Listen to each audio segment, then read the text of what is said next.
어차피 마인드 싸움이거든요. 이제부터. 선생님도 요번에 조금 느끼셨겠지만 어차피 돈 들어갈 게 안 들어가진 않아요. 네네. 이제 거기서부터는 생각의 차이인 거예요. 마인드의 차이인 거예요. 네. 대부분의 부자들은 다 마인드를 바꿔라.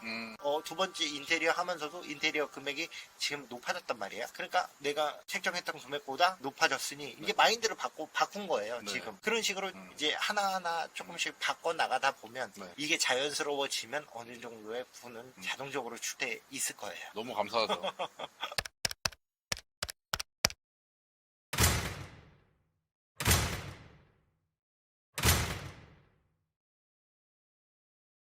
선생님이 꼽았을 때 이건 너무 어렵더라.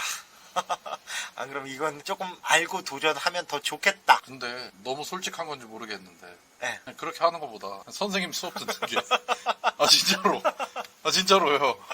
그냥 왜냐면 선생님 같은 분이 없다고 하셨고 그 전에 네. 같이 수업 들으셨던 분도 선생님 수업 듣고 진짜 열심히 하고 하면 선생님이 말 그대로 가이드라인도 다 해주시고 하는데 조금 이제 다른 입장에서 보면 선생님처럼 생각 안 하시고 낙찰도 만약에 못 받을 것 같아요. 그러면 120 날리는 거 아닌가? 날리는 돈으로 보면 엄청 큰 돈이거든요. 120이라는 돈은. 그건 그래요. 네. 왜냐면 저도 처음 수업 신청할 때는 선생님을 잘 몰랐잖아요. 네. 그러니까 이 120이라는 돈이 책에서나 뭐 좋은 유튜브 거기서나 이런 강의를 듣거나 이런 데에다가 돈을 아끼지 말라는 그런 얘기를 한창 들을 때였어요. 들을 때였고 그때 당시에 제가 주식을 하고 있었는데 배당금 위주로 했거든요. 근데 배당금이 이제 딱 들어왔을 때였어요. 그래서 이 배당금 요번에 못 받았다고 생각하고 이걸 그거를 발전시킨다는 생각으로 선생님 강의를 들어보자라고 해서 들어온 거였거든요. 와서 교육 듣고 저는 솔직히 선생님한테도 너무 죄송한 게 120 수업료를 냈는데 여기 벌써 이거 이사 비용 이 사람한테 90 돌려받았잖아요. 난 준 건데. 그러면은 지금 저는 수업을 지금 뭐 이거 월세 받는 거에다가 이거 하면은 이거는 제가 죄송해도 너무 죄송한 거예요. 진짜로 제 와이프한테도 얘기하고 하면서 진짜 이러는 거 없다고 얘기 많이 하거든요. 행동 안 하면 아무것도 없다. 그게 확실한 것 같아요. 저는 때랑 네. 운이랑 네. 저는 맞아야 된다고 생각을 해요. 네. 선생님이 경매 받은 건 선생님의 때가 돼서 운을 만났기 때문에 된 거라고 생각을 해요.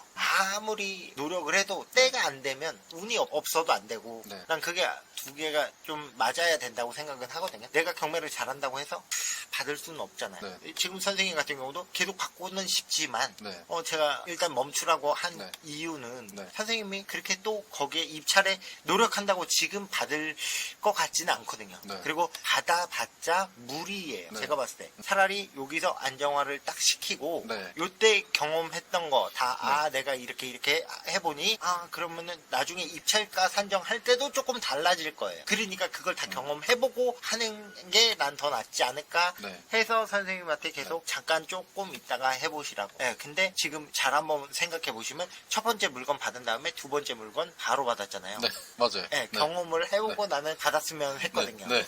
근데 이 두 개가 어찌됐건 같은 시기에 맞물려서 명도를 막 진행했잖아요. 네. 한 채 명도 진행해보고 네. 만약에 거기서 조금 경험했으면 네. 조금 더 여유 있게 두 번째는 했었을 것 같은데 맞아요. 근데 두 개가 네. 너무 빨리 받다 보니 네. 약간 그런 실수도 아닌 실수를 네. 할 수가 있는 것이고 네. 그렇게 되는 것 같아요. 그러니까 저는 뭐였냐면 제가 받을 줄 몰랐어요. 그렇죠.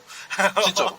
저는 그냥 어차피 안 된다는 마음으로 가는 거니까. 그러니까 그때 이제 네. 선생님의 때랑 운이랑 만난 거죠. 그러니까 계속 그냥 움직인다라는 계속 입찰은 한다. 좀 이런 마인드였어요. 안 되더라도 한다는 일단 요거니까 일단 기본적인 그게 전제가 깔려 있다 보니까 근데 된 거죠. 근데 제가 지금 두 개가 됐으니까 네. 여기서는 진짜 완전 스탑이 됐어요 지금. 네, 지금 요즘에는 진짜 물건도 많이 알아봤거든요. 네. 알아봤는데 그냥 뭐 안 가고 그냥 얼마에 누가 가져갔구나.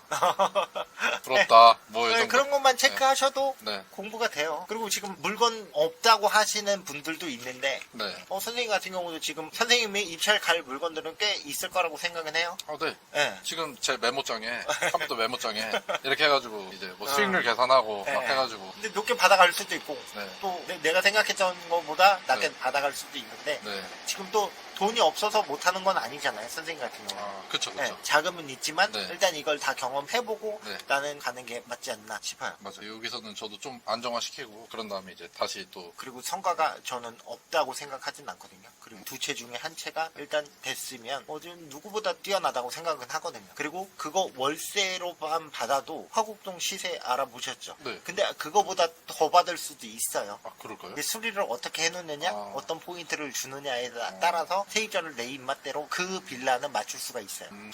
고강동 빌라랑 화곡동 빌라랑은 느낌은 달라요. 제가 봤을 때. 네네. 그러니까 여기는 인테리어를 조금 더 써도 되는 지역이에요. 근데 여기는 인테리어를 아무리 프로옵션 해봤자 네. 이제 60이 거의 한계예요. 네, 맥시멈. 근데 네. 여기는 조금만 포인트만 주면 뭐 85도 예상할 수 있어요. 그러면은 제가 예상했던 수익률을 더 뛰어넘어 나와야죠. 훨씬 뛰어넘을 예. 그러니까 이건 능력이라니까요. 만들어 이건 내가 나가는, 만들어 나가는 만들어 능력이에요. 그러니까 내가 시세가 70이라고 70에 나누는 게 이상한 거죠. 다 똑같지가 않은데 아파트처럼 똑같지가 않잖아요. 빌라는 다 연식이 다 다르잖아요. 구조도 다르고. 근데 다 나간다는 건 아니죠. 대신에 내가 그 포인트를 알아야 되는 거예요. 지금 월세가 그쪽 지역에 부족하고 이제 아다리가 딱 맞으면 어찌됐건 내 세입자는 2년 동안 그 가격을 주고 살아야 되는 거예요. 이게 이제 또 하나의 함정인 거예요. 머리로 시뮬레이션 해보는 사람은 몰라요. 내가 직접 굴려봐야 이제 이해가 돼요.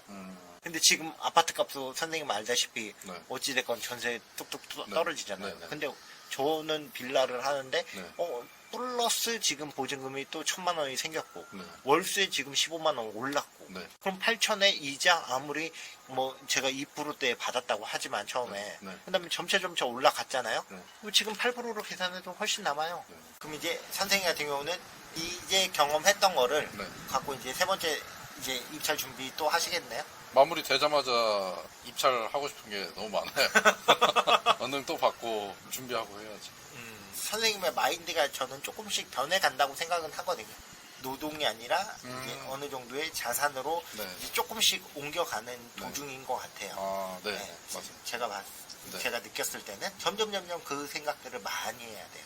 지금은 경매에 대한 생각이 한 20% 있다. 네. 내가 업무를 해야 되잖아요. 네. 업무에 대한 생각, 뭐 생활도 해야 되니까 내 가정에 대한 생각이 있다고 하면 아마 이제 그거를 생각 자체를 아마 조금 더 키우시는 게 더 유리하지 않을까. 어차피 마인드 싸움이거든요. 이제부터. 선생님도 요번에 조금 느끼셨겠지만 어차피 돈 들어갈 게 안 들어가진 않아요. 네네. 이제 거기서부터는 생각의 차이인 거예요. 마인드의 차이인 거예요. 네. 대부분의 부자들은 다 마인드를 바꿔라. 두 번째 인테리어 하면서도 인테리어 금액이 지금 높아졌단 말이에요. 그러니까 내가 책정했던 금액보다 높아졌으니 이게 마인드를 바꾼 거예요. 네. 지금. 그런 식으로 이제 하나하나 조금씩 바꿔 나가다 보면 네. 이게 자연스러워지면 어느 정도의 부는 자동적으로 출돼 있을 거예요. 너무 감사하죠. 왜냐면은 제가 정말 더 희망을 봤던 게 제가 돈을 막 쓰는 사람도 또 아니거든요. 네. 그래가지고 좀 어느 정도 벌써 이 두 채 받은 걸로만 했어도 월세가 나오면은 그리고 제가 지금 주식에서 받고 있는 배당금까지 또 해서 합치면 네. 제 월급은 다 그냥 또 뭐 투자나 이쪽으로 계속 더 들어갈 거고. 그러니까 지금부터도 벌써 이제 내가 쓰는 돈보다 네. 굴러가는 이게 돈이 빠르죠. 더 많아지겠구나라는 생각이 들더라고요. 왜냐면 제가 또 해외여행 막 이런 거 가는 것도 아니고 그런데 돈을 아직 나중에는 뭐 쓸지 모르겠지만 지금은 제가 아직 돈이 없다 생각해서 그런지 모르겠지만 이게 더 빠르거든요. 그러다 보니까 좀 생각보다 빠르게 이게 다가올 수도 있겠다. 그런 생각이 들더라고요. 옛날에 그 목표가 막연했는데 예. 요즘에는 어렴풋이 보일 것 보여요. 같지 않나요? 예. 그러니까 아직 이걸 받고 있는 게 아닌데도 그렇죠. 이렇게 딱딱 머릿속에 그려보면 네. 체계가 이렇게 딱딱 뭔가 잡힌다고 그럴까요? 그런 게? 계속 그 패턴으로 이제 가시는 거예요. 네. 그냥 계속 가다 보면 네. 어느 순간에 커져 있을 거예요. 네. 저 같은 경우도 그랬거든요. 그걸 알고 가지는 못해요. 근데 대다수의 사람들이 딱 끝을 보고 싶어 하죠. 근데 그 끝을 내가 선생님도 계속 하다 보니까 도달해 있는 거지. 내가 끝을 알고 갈 수는 없어요. 네. 언제 정책이 변할지도 모르고 네. 그때마다 우리는 대응을 해야 되는 거예요. 거기에 맞춰서. 네. 지금 현재 정책은 요거고 다주택자는 규제를 하지만 그래도 나는 계속 하는 거예요. 네. 그러다 보면 이제 어느 순간인가 이제 주위 사람들이 이제 조금씩 대단하네 이런 소리를 아마 듣게끔 될 거예요. 근데 대단한 게 결코 아니라고 저는 생각하거든요. 내가 잘하는 것들만 나는 했던 거거든요. 그냥 그거 하나예요. 단순해요. 굉장히. 근데 이제 휘둘릴 때가 많죠. 인테리어적인 부분도 그렇고 이제 또 세입자를 맞출 때 부동산에서도 아마 조금 흔드는 게 있을 거예요. 그럼 저는 그런 거에는 휘둘리지 않아요. 그리고 휘둘리면 안 된다고 생각해요. 그런 거는. 내가 내 가치를 나는 충분히 경매 받기 전에 나는 조사를 해야 되고 조사를 했으면 그대로 밀고 나가야 되는데 지금 시세가 뭐 요러니 이렇게 되니 이거밖에 못 받는다라고 부동산에서 얘기할 수도 있어요. 근데 그게 맞을 수도 있지만 그게 아닐 수도 있다라는 거예요. 그쵸. 예. 그러니까 나는 처음에 내가 생각했던 것대로 밀고 네. 나가 보는 거예요. 근데 더 잘 되더라고요, 다들. 예. 그렇게 되니까 이제 수익률이 예상은 20%로 했지만 네. 예. 그래도 한 조금 더 높아지긴 하더라고요. 잘만 맞춘다고 가정하면. 예, 선생님 같은 경우는 내가 봤을 때 지금 둘 다 높아질 거예요. 처음에 예상했던 수익률보다는. 예, 화곡동 같은 경우도 네. 그거 더 높을 거예요. 아마 잘만 맞추면. 예, 근데 거기에 대한 노력은 해야겠죠. 아, 네. 예, 그러니까 인테리어도 쉽게 보시는 분들이 있는데 네. 돈만 주면 다 되는 세상은 아니거든요. 아, 그쵸. 네. 맞죠. 예, 거기에서 이제 조금 어려움을 느끼는 사람들이 많죠. 근데 기본만 이제 공정이라든가 네. 기본만 알아도 어느 정도는 대처를 할 수가 있다. 혹시 더 하시고 싶은 얘기 있나요? 그게 무슨 말을 해야 될지 모르겠는데 그냥 예, 그냥 저는 그런 것보다도 그냥 선생님하고 이렇게 대화하다 보면서 예, 이제 느끼는 것도 많고 그냥 이렇게 생각할 수도 있구나 이런 것도 있고 많은 걸 느껴요. 그냥 선생님이랑 대화할 때마다. 그래서 원래 사람이 자기가 성장할 때가 제일 행복하다고 하잖아요.